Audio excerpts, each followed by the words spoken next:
Greetings and welcome back to Big Bacon's Collection. Today we're looking at the G.I. Joe Origins Snake Eyes figure. Scarlet. She will forever be known on my shelf, Gingersquatch.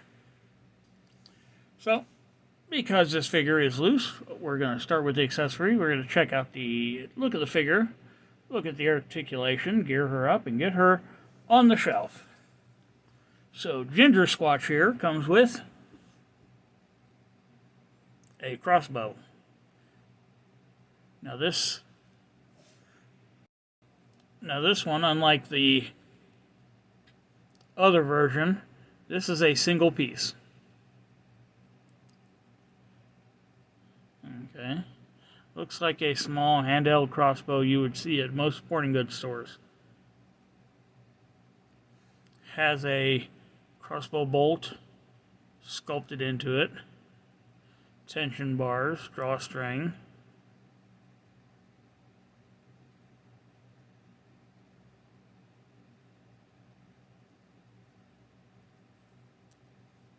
Not a bad looking piece, but it's very simple, very plain. She also comes with nothing. Absolutely nothing. That is one thing about the movie figures that was really quite disappointing.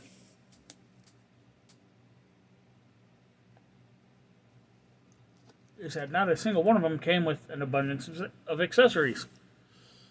So, let's take a look at the figure.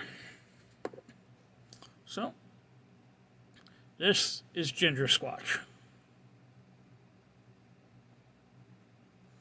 Okay, I can see a resemblance to Samara Weaving, who played the character in the movie. The face paint is not overly done, but it is quite shiny. Eyes are perfect. Hair.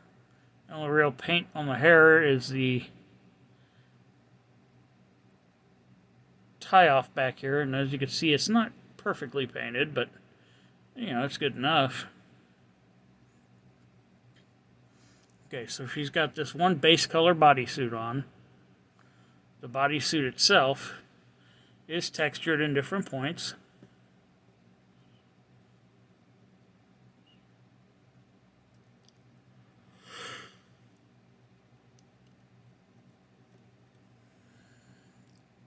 And here along the, runs up the pant leg, underneath the upper body armor, onto the arms, all the way up onto the neck and collar. Now, there's a lot of black on it, as well as yellow on the arms and legs. Forearm guards are base black with yellow on it. Brown near the end where the gloves are.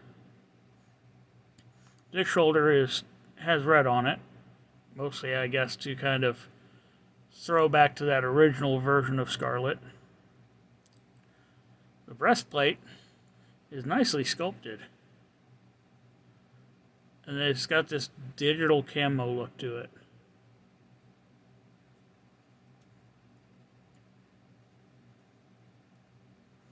On the back of the plate, there is yellow paint. There is a belt. It is a separate piece.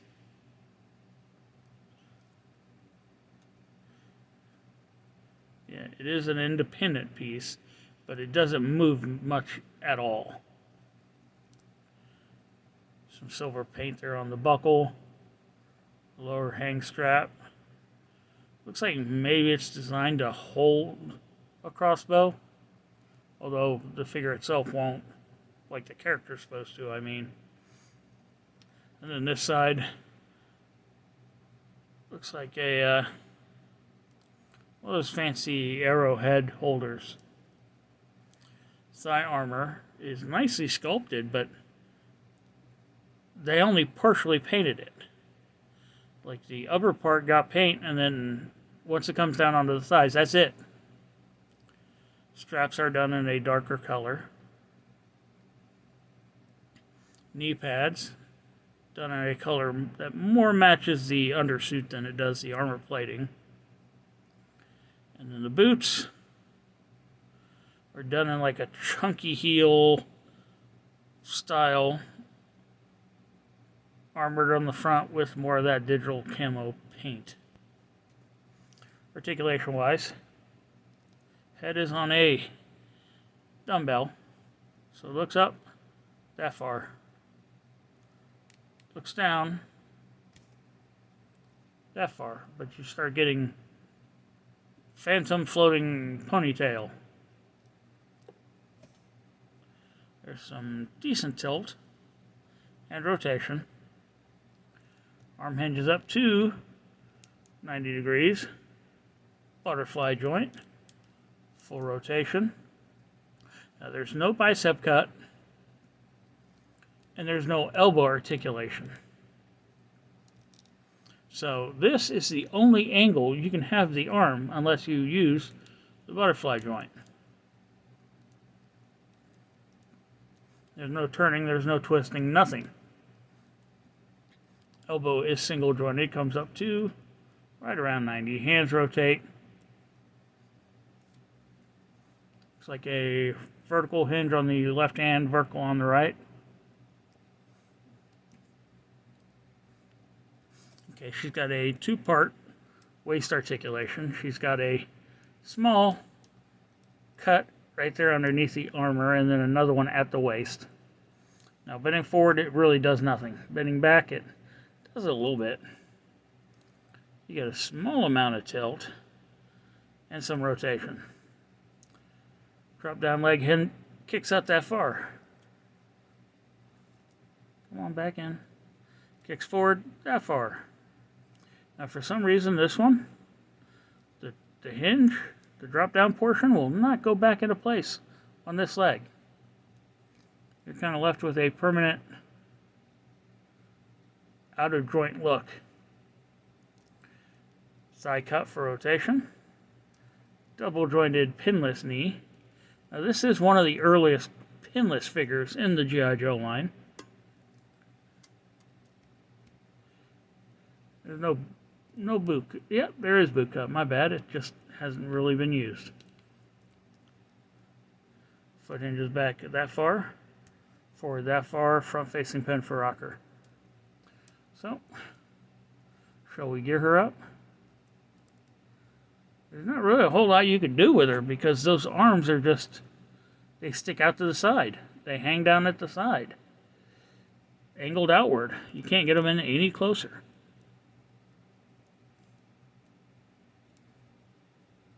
Come on, Gingersquatch, hold your weapon. Okay, the real Gingersquatch would not have this much trouble putting her finger in a trigger well.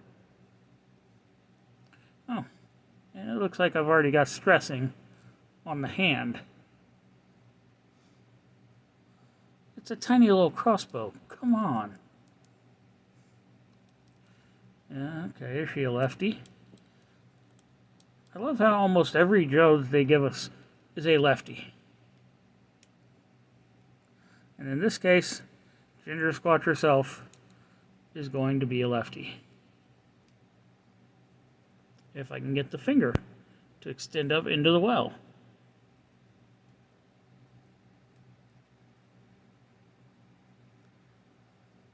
There we go.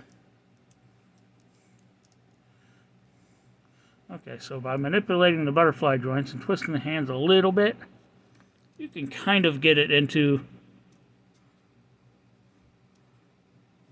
an acceptable position.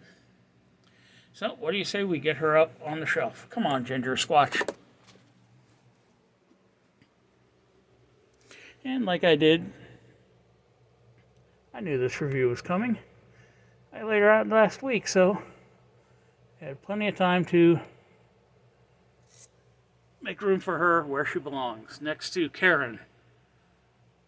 And look, there's Ivory and Ebony.